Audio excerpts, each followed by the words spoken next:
And as in every good cooking show, we've already prepared something for you. Walter, what do you bring for us? What is on the menu for the ladies today? So today is grass silage on the menu. But if you think grass silage is grass silage, sorry, that's not right. So we have different ways how to harvest the grass silage. So at first we have a sample with a bale machine, long fiber, not cut, and in this way not so easy to handle with a feeding wagon. On the other hand, we have harvested with a loading wagon with a system. So the fiber is much shorter than the other one, and you can mix it very easy.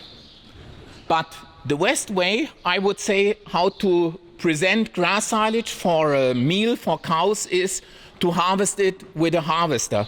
So you have really short cut, and it's easy to handle in a mixing system. Thanks for now. But I do see you brought also some other plates here. So what's the important thing here? Can you explain that to us? Yes, we have some more feed. So this feed, these three plates show structure feed, which also you need in a good ration for cows. At first we see alfalfa. So in Germany or in other places, some farms buy or produce alfalfa as hay, and it has good structure and is very good for a ration for dairy cows. On the other hand, you can take straw.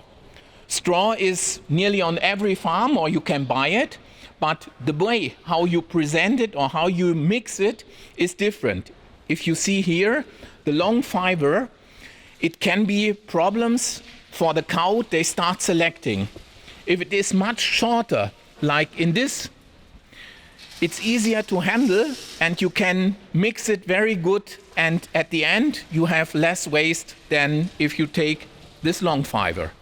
Okay, thanks a lot, Walter.